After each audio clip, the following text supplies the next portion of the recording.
Bonjour ou bonsoir à tous, vous qui regardez les vidéos sur le jeu Roll la nuit, ici DVD Pro Souvenir.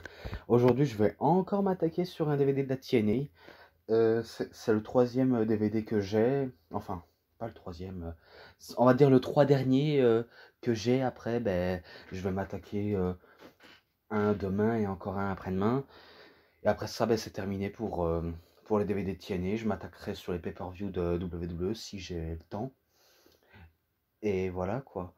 Donc, mais en tout cas, je tenais à vous dire, je tenais à m'excuser pour la plupart de mes qualités de mes vidéos.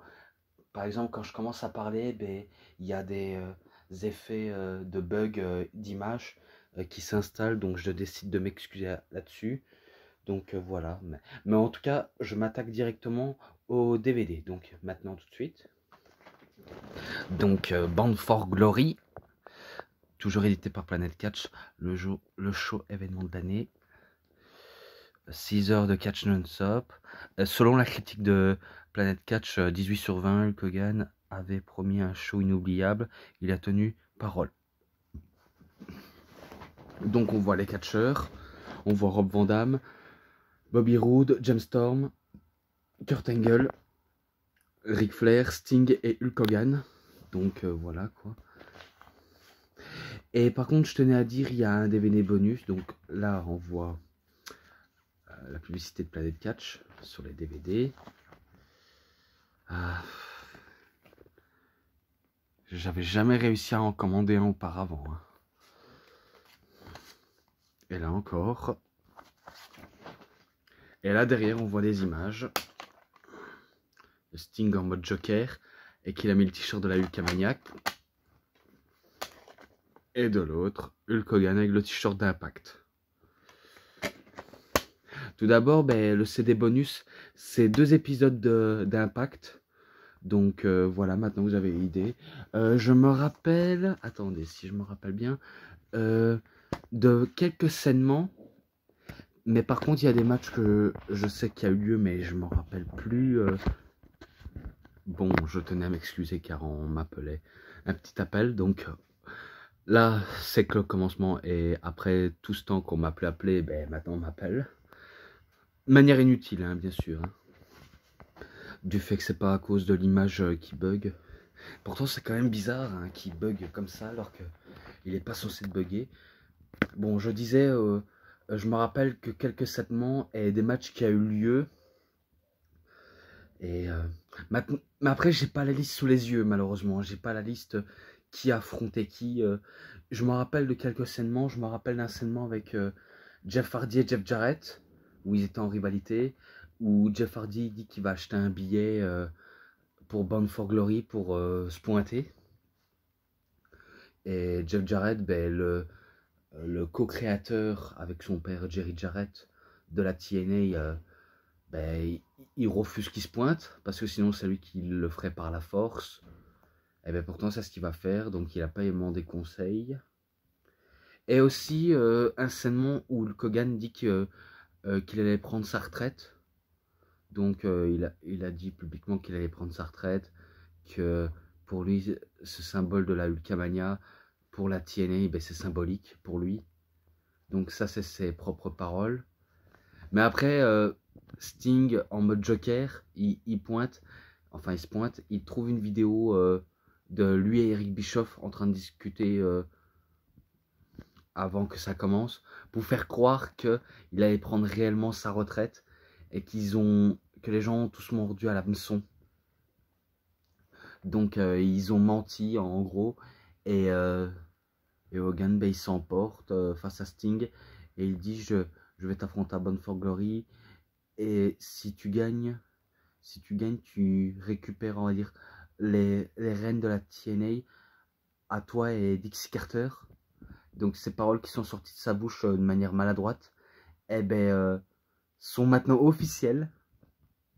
Et après, l'autre épisode, ça va se concentrer là-dessus. Là, ils nous hype avant leur match. Pareil entre Jeff Jarrett et Jeff Hardy, sauf qu'il n'y aura pas de match prévu. Donc dommage. Et aussi entre AJ Styles et Christopher Daniels aussi, nous teaser pas mal choses. Il nous disait pas mal de choses. Donc, maintenant, on est directement à Bound for Glory parce que des épisodes d'Impact, je n'ai pas énormément de souvenirs. Donc, j'ai pas énormément de souvenirs vu comment j'ai pas les listes sur les yeux. Donc là, je commence avec les premiers. Donc, match championnat de la X Division. Austin Harris contre Brian Kendrick. Donc là, c'est là où Brian Kendrick essaie de récupérer son titre. Mais 20, je pense que c'est 20. Et ben Harris, ben, il fait une démonstration de catch. Kendrick aussi. Donc les deux nous font une belle démonstration. Mais que ils vont pas non plus avoir tous en même temps l'avantage psychologique, si seulement qu'ils vont triompher le match, jusqu'à ce que Harris gagne en battant Brian Kendrick. Ouais, je crois qu'il bat Brian Kendrick. Donc voilà quoi. Ensuite, Full Metal Mayhem match. Donc Rob Van Dam contre Jerry Lynn. Là maintenant les meilleurs amis s'affrontent. Des bonnes vieilles confrontations à la manière ECW originale. Eh oui, oui, oui. Qui l'aurait cru? Donc je me rappelle d'un match intense. Ils ont utilisé des chaises, peut-être des kendo ou même des tables, qui sait.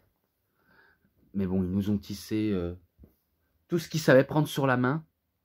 Donc je pense que le Full Metal Mayhem, ben, c'est un match comme hardcore. Comme un match hardcore.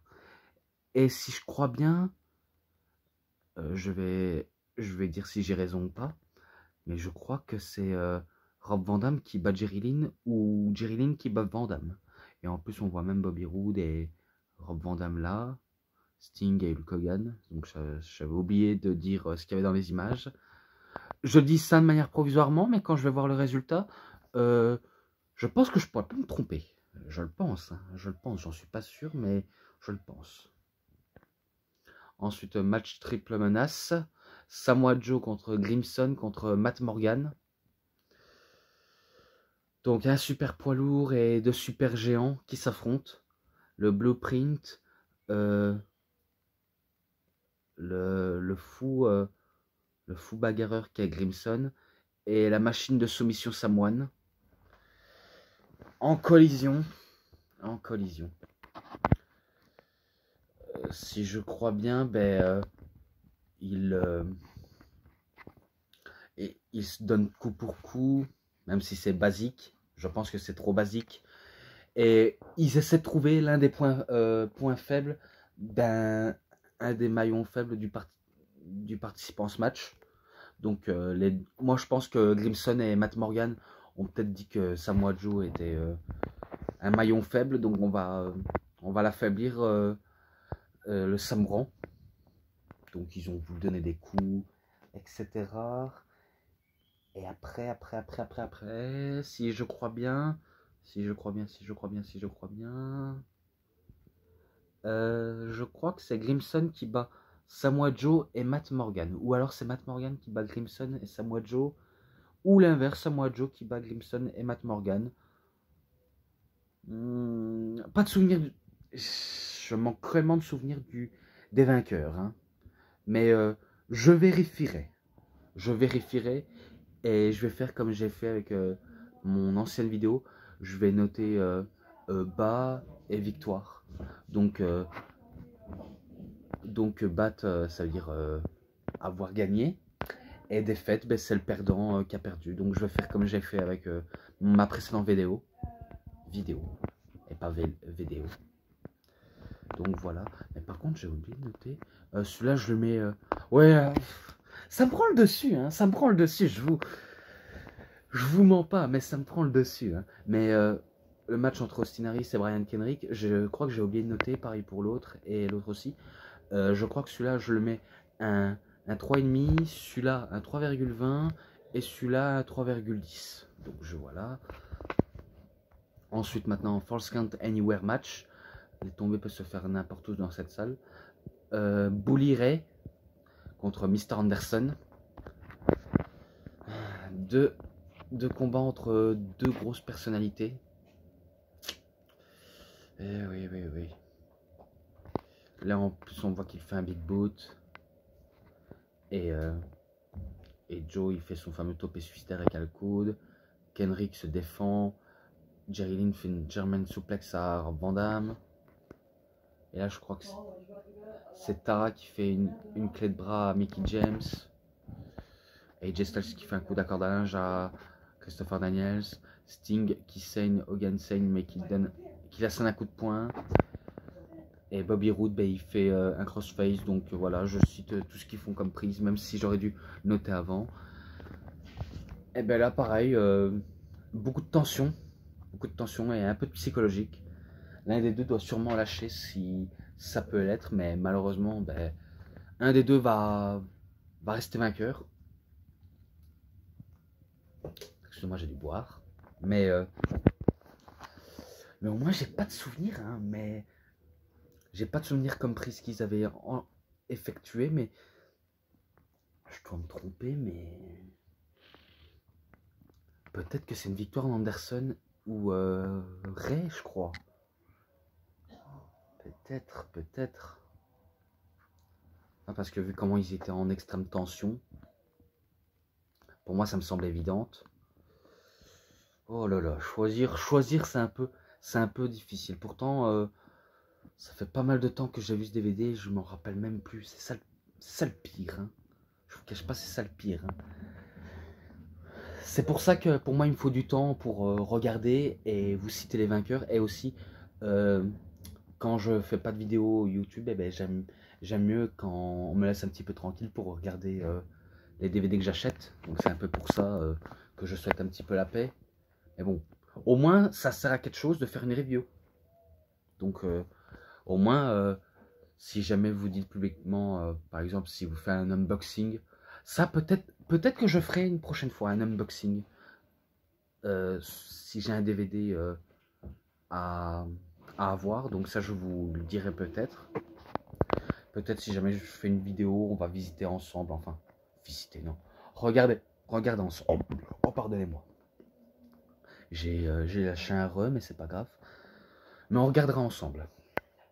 Mais autrement, entre ce match-là, je sais pas si je l'ai noté, mais je lui mets un 3,20, voilà. Ensuite, match championnat knockout. Un match à 4, bien sûr. Donc Madison Rain contre Velvet Sky, contre Mickie James, contre Winter. Alors la championne, c'était Winter, je crois. À mon avis, oui. Et vu comment elle affronte je crois que c'est 3 légendes de la TNA, je crois. Bon, on va dire des stars TNA. Hein. Du côté féminin, c'est des stars de la TNA. Hein. Donc là, on va voir si elle s'est surpassé l'expérience de Mickie James et la plupart des expériences de Madison Rain et de Velvet Sky. Même si sur le ring, c'est pas du tout foufou, mais au moins il a peu de chances de découvrir. Je vous le mens pas, au moins on sait le découvrir. Après avoir enchaîné beaucoup de prises et de coups assez brutes, telle une chiffonnière. Qu'est-ce que je peux dire pour éviter de dire des conneries? De toute façon, je le dirai, mais autrement, la plupart de ceux-là, j'ai peu de souvenirs, mais ceux-là, vous allez voir, j'ai des souvenirs qui me reviennent en tête. Pourtant, c'est étrange. Hein. Peut-être que j'étais pas si intéressé aux affrontements que la TNA essaie de nous proposer, mais j'essaye malgré tout. Donc peut-être je mets victoire Winter, ou l'un des 3. Mais je le dis de manière provisoirement, parce que c'est vrai que je l'avais dit de manière sans me rendre compte, et qu'après j'ai dû regarder sur Wikipédia, donc C'est pour ça que j'essaie de rester sur mes positions maintenant. Donc, pour éviter de dire des bêtises. Peut-être que... Après, si je décide de regarder, ça va prendre un petit peu de temps. Donc, je m'en excuse sérieusement. Donc, voilà, ce match-là, je mets un 3,20 aussi. Par contre, j'avais oublié de dire, mais les commentateurs, c'était Céline Varini et Grégoridis. Et pour le premier épisode du DVD, eh ben, Grégoridis a dû commenter tout seul, alors que Céline Varini n'était pas là. Mais le deuxième épisode, eh ben, il était là. Et pour le pay-per-view, eh ben, il était là. Je l'ai dit en retard, mais c'est pas grave. Ensuite, I Quit Match, AJ Styles contre Christopher Daniels. Quel affrontement. Quel affrontement. Mais cette histoire, on va dire, Christopher Daniels est jaloux de son meilleur ami qui est AJ Styles. En plus, Christopher Daniels, il est le parrain du fils d'AJ Styles, si je crois bien. Donc, de bons vieux amis. Et il fait presque un peu partie de la famille, entre guillemets. Mais je sais que dans ce match-là, ben, il était jaloux d'AJ Styles parce que AJ Styles a tout pour réussir et que Daniels, ben, il galère pour réussir. Donc c'est pour ça qu'il décide de s'en prendre à lui. Et moi, ce qui m'a le plus marqué, ils se battent, ça continue, jusqu'à ce que Daniels, ben, il prend une chaise. Et je crois qu'il avait pris... non, il avait pris un genre de tournevis. Ouais, il avait même utilisé un tournevis. Je sais pas si c'est AJ Styles ou l'inverse, mais je sais bien que un premier temps, il prend une chaise et il prend même le micro en disant à AJ qu'il voulait pas qu'il abandonne, mais qu'il voulait le frapper encore et encore, jusqu'à ce qu'il perd conscience de lui. Et après, il cite la femme de AJ Styles, Wendy. Pas la petite Wendy, la fille d'AJ Styles. Hein. Rien à voir avec la petite fille, mais la femme d'AJ. Et ben, ben il dit à la caméra qui est opposée, et ben il dit à Wendy, t'as intérêt à faire cacher les enfants, je veux pas qu'ils voient leur père se faire assassiner. Des mots très forts, hein, des mots très forts. Hein. Donc il a voulu essayer de donner un coup fatal, mais en vain, car maintenant AJ, il devient en transe, il devient intense, il devient agressif. Donc il décide de faire du sale à Daniels. Et après, je me rappelle, lors d'un spot, il dit « Meurs AJ !» Et il se prend un coup. Il se prend un coup. Donc après se faire matraquer encore, et ben AJ, ben, il prend, je crois... je sais pas si c'est un tournevis ou un pic, mais il le retire du protection pour essayer de lui défigurer Christopher Daniels. Et Christopher Daniels, ben, il prend le micro de l'arbitre en disant « Hey Jay, non, j'abandonne, I quit !» Donc il décide de partir en courant car il avait peur de la furie des AJ Styles. Donc il décide de s'en aller. Donc c'est AJ Styles qui remporte le match. J'ai quand même bien accroché, malgré tout, ce match-là, j'ai quand même bien accroché. J'ai vraiment bien accroché, comme la plupart des shows où j'ai presque accroché la plupart des affrontements, qui m'ont un petit peu laissé perplexe, un peu oublié qui a battu qui. Mais là, je me rappelle très bien, c'est AJ qui bat Christopher Daniels. Au moment où il décide de partir et célébrer avec la foule, eh ben, Christopher Daniels, ben, il attaque par derrière et il fait sa prise de zèle de l'ange. Donc voilà, donc ça veut dire que c'est loin d'être terminé entre les deux hommes. Eh ben en tout cas, j'ai quand même bien apprécié. Et ce match-là, je lui mets un 3,60. Je mets un 3,60 sans hésiter. Comme la plupart où j'en ai hésité, mais là, il est vraiment très bon. J'ai dû m'hydrater. Donc voilà, un très bon match. En tout cas, bon match de la carte. Après, ben, le second, après le main event. Match sans disqualification. Hulk Hogan contre Sting. Donc maintenant, ils essaient de nous faire ramener le bon vieux temps de la WCW. Entre Sting et Hulk Hogan. Donc Hulk Hogan, c'est ce, on va dire, on peut dire, hein, cette pourriture qui cherche à tuer dans l'œuf la TNA en prenant le contrôle et en essayant dirigeant comme il avait fait à la WCW avec la NWO. Donc il essayait de faire sa propre règle. Donc voilà, et Sting, ben, même s'il est en mode Joker, ben, il joue les justiciers. Qui est bizarre, mais d'habitude le Joker, ben, c'est un super vilain, et ben là, c'est un super face. Donc je me rappelle un combat intense, en plus, Eric Bischoff, non, pas à ce moment-là.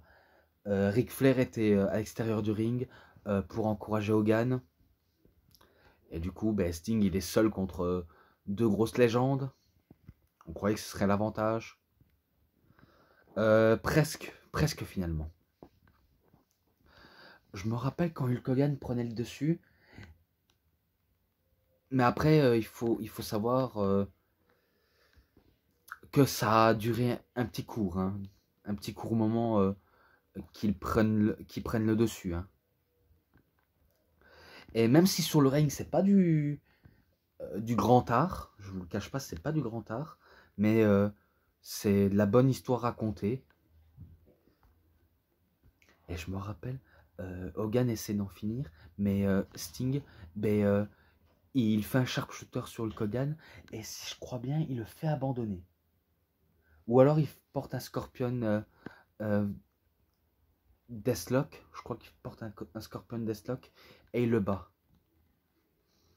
Moyen, il y a moyen, quoi, il y a moyen.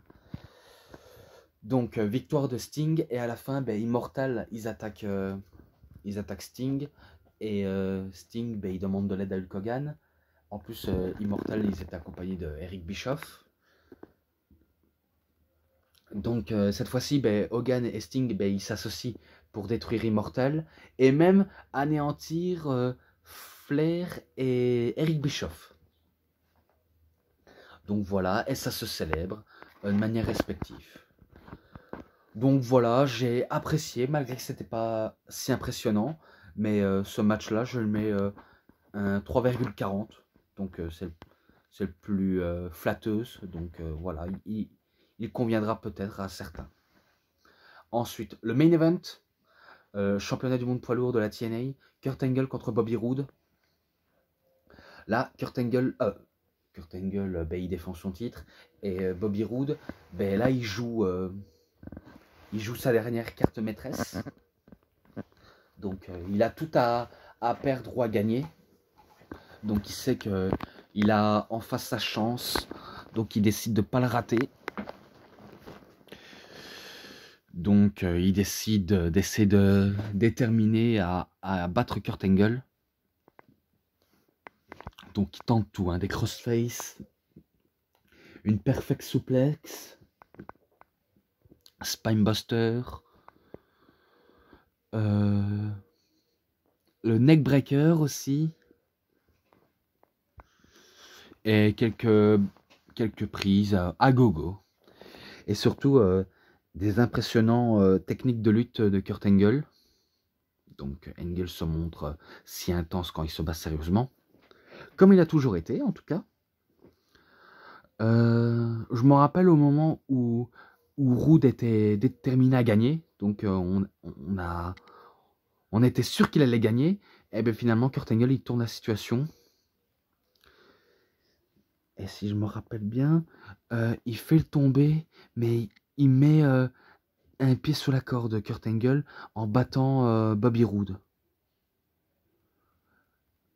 Je crois. Ouais, je crois. Je sais bien qu'il le bat Bobby Roode. Et Kurt Angle, ben, il remporte le match. Donc, moi, c'est ce que je me rappelle. Donc, c'est victoire de Kurt Angle. Et ce match-là, ben, je lui mets un 3,50. Donc voilà. Donc un show, j'ai un petit peu aimé les 3 affrontements, mais les 3 aussi. Mais par contre, souvenir qui a gagné, ben, je suis assez mitigé. Il y a que là que j'ai peut-être raison ou tort, mais celui-là, je crois que j'ai raison à 100%. Je crois, hein. Mais ceux-là, ils sont sûrs, j'ai totalement raison. Donc voilà, j'ai terminé avec cette review. J'espère que vous avez très bien adoré cette review sur la TNA Bound for Glory, pay-per-view annuel. Donc en tout cas, j'espère que vous avez très bien aimé. Qu'il y ait des matchs bonus et l'ensemble, ben, je mets 3,70. Voilà, 3,70. Ça peut aller. Donc voilà, j'espère que vous avez très bien aimé. En tout cas, vous savez ce qu'il vous reste à faire. Likez la vidéo, partagez, commentez, abonnez-vous à ma chaîne, cliquez sur la petite cloche pour avoir plus de notifications de mes prochaines vidéos. Et moi, je vous dis bonne journée, bonne soirée à tous. Au revoir tout le monde.